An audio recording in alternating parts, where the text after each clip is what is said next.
teman-teman, saya Randy Adaha, Sekilas IT. Alhamdulillah akhirnya saya syuting lagi di studio ya.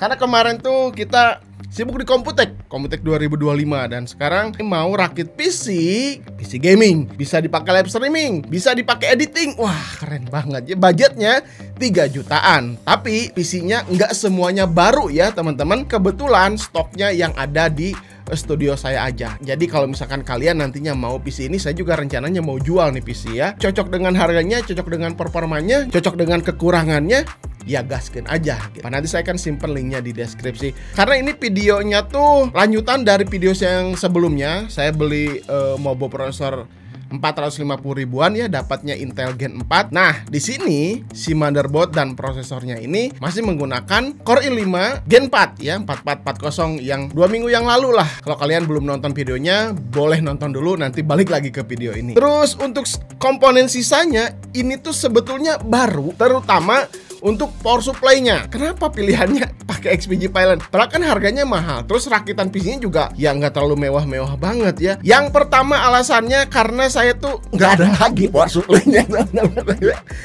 Ada juga dari Armageddon yang satu lagi ya. Daripada saya bingung, ya udahlah saya pasangkan si XPG Pylon ini. Ini baru juga. Terus untuk GPU-nya kondisinya baru, cuman stoknya yang lama. Jadi ya fisiknya sih masih bagus gitu ya, tanpa ada debu ya, karena belum dipakai juga. Walaupun bodinya masih bersih, fisiknya nggak ada debunya, tapi garasinya udah habis ya, karena stoknya memang stok lama. Ini saya menggunakan Radeon R9 370. Dia tuh udah punya VRAM-nya 4 GB 256 bit. Wah, kenceng banget ya. Kalau kita sandingkan dengan GPU dari Nvidia, ini bisa 11-12 sama GTX 1050 Ti. Karena menurut saya si Core i5 4440 Gen 5 ini tuh ideal lah ya dipasangkan dengan R7 390 atau GTX 1050 Ti gitu ya. Terus untuk SSD-nya, sini saya pakai ini nih. SU650 yang 256 GB. Terus untuk memori RAM-nya, karena ini menggunakan motherboard H81 ya, pastinya menggunakan DDR3 2 kali 8 GB 1600 MHz. Ini kondisinya baru juga. Oke, pengenalannya udah ya teman-teman. Sekarang kita akan tes ke pengujiannya, seberapa hebat performanya. Setuju kan? Yaudah, kita akan langsung saja gas sekarang. Let's go. Oke teman-teman, kita langsung saja ke pengujian game pertama. Ini dia Valorant dulu ya. Valorant nih bos, 1080p presetnya medium. Kita lihat FPS-nya tumpah-tumpah ratusan. Wah keren ya. Gerakan nembak lancar banget. Walaupun usage CPU di atas 80-90%an ya. Game ini memang lebih CPU bound, tapi ya nggak masalah. Core i5 4440 masih bisa menghandle-nya dengan baik. Dipakai live streaming, saya yakin masih bisa dengan preset yang sama. Kita akan tes live streaming nanti ya. Game kedua CSGO 2 nih ya, dari Steam nih. Masih sangat lancar di resolusi 1080p, presetnya low, pergerakannya smooth. Ketika dipakaikan sniper scope kali 8 jauh gitu ya, nggak ada freeze, masih enak nembaknya ya. Musuh-musuh jarak jauh juga, asalkan kita jago mainnya ya gaskan aja ya. Apalagi kalau kita pakai monitor di atas 75Hz, waduh bakalan smooth banget. Mantap.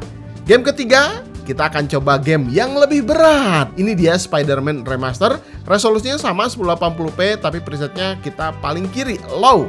Terlihat yang kewalahan di sini adalah GPU si Radeon R7 390-nya. Udah 99%. Kalau i5 4440-nya masih naik turun di 60-80%-an. Jadi FPS-nya ya kecil ya, di bawah 30-an. Pas gelantung-gelantung di tengah kota seperti ini. Tapi untungnya render bangunan kelihatannya cepet, gak ada yang misrender atau yang blank putih gitu ya, dari jarak jauh tuh gak ada. Nah sekarang ini masuk ke war-nya nih ya, baru deh kerasa berat. Efek api, ledakan, cahaya, di sini tuh semuanya memeras kinerja GPU. Ya FPS-nya jadi turun belasan tuh ya. Lanjut keempat, kita akan streaming ya, main gamenya Genshin Impact. Resolusinya 1080p, presetnya low menggunakan OBS ya. Di sini oke, halo. Nah, ini pergerakannya smooth ya, FPS di 40-50-an. Ya kadang-kadang ada freeze sedikit lah ya. Terlihat juga di sini prosesornya terkuras performanya karena saya sambil buka browser, aplikasi streaming, sosmed, ya beginilah ya. Tapi masih bisa oke lah ya. Sambil live streaming 1080p. Kalau pengen lebih lancar ya paling harus turunin resolusinya ke 768 pixel. Tapi pastinya gambarnya akan sedikit lebih burik daripada ini ya. Masih penasaran? Sekali lagi tes streaming. Ini Battlefield 5 ya, resolusinya sama 1080p, presetnya low.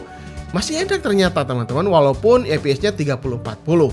Karena gerakan si game ini tuh ya nggak terlalu cepat. Terus si gamenya juga kerasanya GPU bound. Ya segini mah masih bisa dimainkan ya, game-game Battlefield 5 atau game-game perang-perangan. Terakhir kita akan tes editing menggunakan Premiere Pro 2019. Video-video dari Sekilas IT seperti biasa ini ya. Durasinya 22 menit. Ini masih bisa nambahin efek ya, nambahin teks, terus nambahin layer juga. Walaupun kadang nih ya ada loadingnya gitu ya, ketika menambahkan layer baru ya kayaknya wajar ya, performa si CPU-nya terkuras nih ya. Terus di timeline juga kita settingnya jangan full ya, 1/4 aja ya, supaya mulus si playbacknya. Apalagi kalau cuman video short yang 1-3 menit itu pastinya lebih ringan. Sekarang saya tes ngerender video yang ini durasinya 22 menit, filenya 1,6 GB tuh ya. Membutuhkan waktu render 38-40 menitan. Lama ya. Jadi hampir 2 kali lipat dari video aslinya. Kalau kita ngerender video yang 3 menitan, rendernya paling kita nunggunya 7 menit, 8 menit. Ya masih bisa ditunggu lah ya.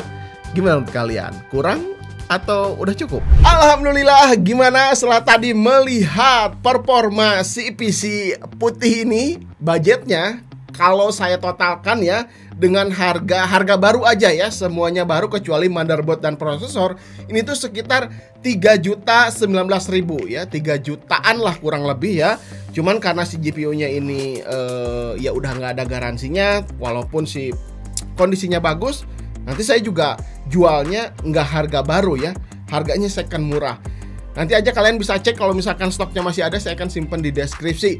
Tapi balik lagi nih ya ke performanya, gimana menurut kalian ya? Si i5 4440 ini ternyata dipakai live streaming ini masih bisa ya teman-teman. Walaupun untuk apa ya, game-game yang berat ya, game-game zaman now, ya prosesornya ini kewalahan. Ya sama juga dengan si GPU-nya juga kewalahan. Tapi kalau untuk main game-game e-sport ya seperti CSGO ya, Dota 2, terus Genshin Impact ya, Valorant, ya masih kenceng lah ya, masih bisa. Bahkan saya live streaming juga itu tadi Battlefield ya, terus Genshin Impact ya, FPS-nya apa si usage prosesornya tuh ya memang udah mentok ya, karena kan kita buka aplikasi streamer, buka OBS, buka gamenya, jadi si prosesornya ini bekerjanya udah 100%. Ya wajar lah ya, dipakai live streaming prosesor kerjanya lebih gede ya. Untuk budget 3 jutaan di zaman sekarang ini sih masih worth it ya. Yang penting untuk power supply ya, power supply-nya ini aman, jadi tidak terjadi hal-hal yang aneh, restart sendiri atau apapun lah itu ya. Kondisinya normal lah ya. Sepengujian saya tadi ya, dipakai live streaming, main game itu nggak ada masalah, semuanya normal. Paling di sini yang memprihatinkan adalah yang pertama fan ya, suhunya ya, karena di sini tuh tidak ada fan tambahan. Jadi si casing ini tuh ketika beli ya nggak ada tambahan fan-nya ya, cuman ada RGB aja di sini. Ini bisa diganti-ganti. Jadi untuk airflow kayaknya ya udah mending dibukain aja ya, supaya si komponen-komponen di dalam tuh lebih segar. Terus yang keduanya untuk kabel manajemen, teman-teman. Ini di sini semrawut banget ya. Aduh. Tapi ya gimana lagi? Casing power supply yang di atas seperti ini, terus di bagian belakangnya juga untuk kabel manajemen terlalu sempit ya.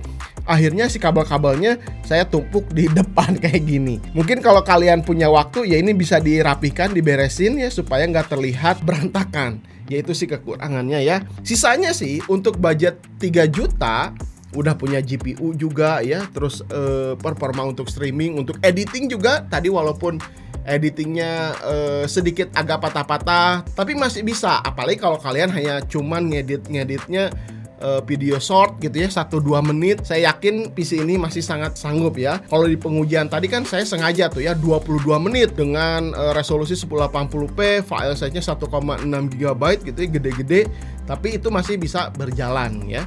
Untuk performa, kalian jangan berekspektasi gede bisa main PUBG di 60 fps ya, presetnya high gitu ya, 1080, enggak gitu ya, karena ya ini komponen-komponennya udah lawas juga. Tapi kalau untuk game-game e-sport atau browsing-browsing, ngetik-ngetik kayak gitu ya, game-game nggak terlalu berat, ini masih bisa diandalkan. Ya wajar aja, budgetnya 3 jutaan, ya lumayan lah ya, udah segini juga. Oke, gitu aja teman-teman. Gimana menurut kalian? Apakah ada yang harus di-upgrade atau wah bang kurang worth it bang, 3 juta mending bang kasih ini komponennya? Ya boleh aja, nanti kalian simpen aja di kolom komentar, siapa tahu nanti teman-teman yang nonton bisa baca-baca komentar dan bermanfaat untuk mereka. Wah mantap ya. Oke gitu aja teman-teman, sampai ketemu di video berikutnya. Saya Randy Adahas, Sekilas IT. Assalamualaikum warahmatullahi wabarakatuh. Salam teknologi. Jangan heran kalau ada NVMe dengan kecepatan ngebut tapi harganya bersaing. Bukan berarti harus menurunkan kualitasnya, tapi ada teknologi canggih di dalamnya. Adata Legend 900 dengan interface PCIe 4.0. Kecepatan read up to 7000 MB/s dan write-nya menyentuh 5400 MB/s.